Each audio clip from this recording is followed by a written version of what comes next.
নমস্কাৰ সকলোকে মোৰ অন্য এটি ভিডিঅ'লৈ সকলোকে স্বাগতম জনাইছোঁ। বহুতে বেলেগ বেলেগ বিষয়ৰ ওপৰত ৰচনা বিচাৰি আছিলে। মই আজি বৰ্তমান তোমালোকৰ বাবে পানীৰ ওপৰত এখন ৰচনা লৈ আনিছোঁ। এই ৰচনাখন ক্লাছ 6ৰ পৰা 8লৈকে সকলোৱে লিখিব পৰা ধৰণেৰে মই তৈয়াৰ কৰি তোমালোকলৈ আগবঢ়াইছোঁ। আৰু প্ৰকৃতিৰ অৱদান পানীৰ বিষয়ে আৰু বহুত কিবা কিবি লিখিবলৈ ৰৈ গৈছে, কিন্তু 6ৰ পৰা 8লৈকে এইখনেই যথেষ্ট বুলি মই ভাবোঁ। গতিকে আৰম্ভ কৰোঁ বেছি দেৰি নকৰি। আৰু কিবা যদি আখৰ বুজি নোপোৱা তেনেহ'লে মোক কমেণ্ট বক্সত কমেণ্ট কৰিবা। পানী আৰম্ভণি। পানী বায়ুৰ দৰে এটি প্ৰকৃতিৰ অৱদান। পানী জলীয় পদাৰ্থ। ইয়াৰ অবিহনে কোনো প্ৰাণী বৰ্তি থাকিব নোৱাৰে। কেৱল প্ৰাণীয়ে নহয়, প্ৰাকৃতিক জগতখনো পানীৰ বিনে অচল হৈ পৰে। পানীৰ আন এটা নাম হ'ল জীৱন। আমাৰ পৃথিৱীৰ 4ভাগৰ 3ভাগেই পানী, যদিও ইয়াৰ অতি সামান্য অংশহে ব্যৱহাৰৰ উপযোগী। এতিয়া আমি লিখিম পানীৰ ৰূপ। পানীৰ ৰূপ তিনিটা। স্বাভাৱিকতে ই জুলীয়া হৈ থাকে। পানী উতলালে বা উত্তাপ পালে জুলীয়া বাষ্পলৈ ৰূপান্তৰিত হয়। আনহাতে বেছি চেঁচা হলে পানী বৰফলৈ ৰূপান্তৰিত হয়। এতেকে উষ্ণতা অনুসৰি পানীৰ 3টা ৰূপ দেখিবলৈ পোৱা যায়। পানী হাইড্ৰজেন আৰু অক্সিজেনৰ যৌগ পদাৰ্থ। ইয়াত 2ভাগ হাইড্ৰজেন আৰু 1ভাগ অক্সিজেন গেছ থাকে। নিৰ্মল আৰু বীজাণুমুক্ত পানীৰ কোনো আকাৰ, ৰং আৰু গোন্ধ নাই। পানীৰ উৎস। পৃথিৱীৰ উপৰিভাগৰ 3ভাগৰ 2ভাগ অংশ পানীৰে ঢকা।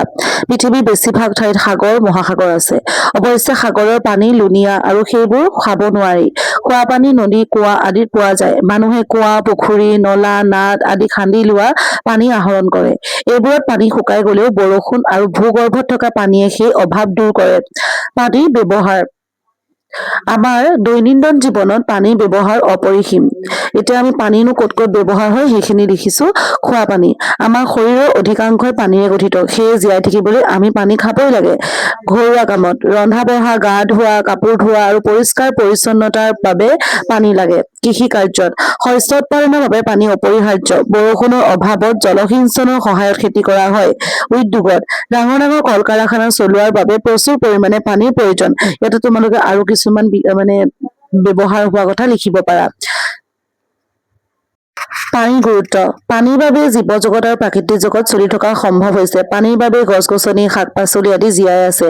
মানুহে পিয়াহ গুচাবলৈ বা খোৱা বস্তু হজম কৰিবলৈ পানী খাবই লাগিব।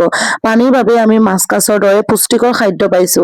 সাগৰৰ পানীৰ তলত থকা বিভিন্ন মণিমুকুতা গোটাব পাৰিছো। পানী থকাৰ বাবে অতীতত দেশে বিদেশে ব্যৱসায়, বাণিজ্য আৰু যোগাযোগ সম্ভৱ হৈছিলে। বিভিন্ন খেতিৰ বাবে যথাসময়ত পানী নাপালে মানুহে কোনো শস্য উৎপাদন নকৰিলেহেঁতেন বা নোৱাৰিলেহেঁতেন। শেষত সামৰণি। পানী সকলো ঠাইতে পোৱা যায়, কিন্তু খোৱা পানীৰ ক্ষেত্ৰত আমি সাৱধান হোৱা উচিত। বীজাণুমুক্ত লেতেৰা পানী বেমাৰৰ প্ৰধান উৎস। আমাৰ দেশত এতিয়াও বহু লোকে পানী ব্যৱহাৰ কৰিব নাজানে। এই ক্ষেত্ৰত চৰকাৰে আৰু জনা-শুনা মানুহে তেওঁলোকক পানী উতলাই আৰু পৰিষ্কাৰ কৰি খাবলৈ শিকাব লাগে। বিশুদ্ধ পানীয়ে মানুহৰ জীৱন শক্তি।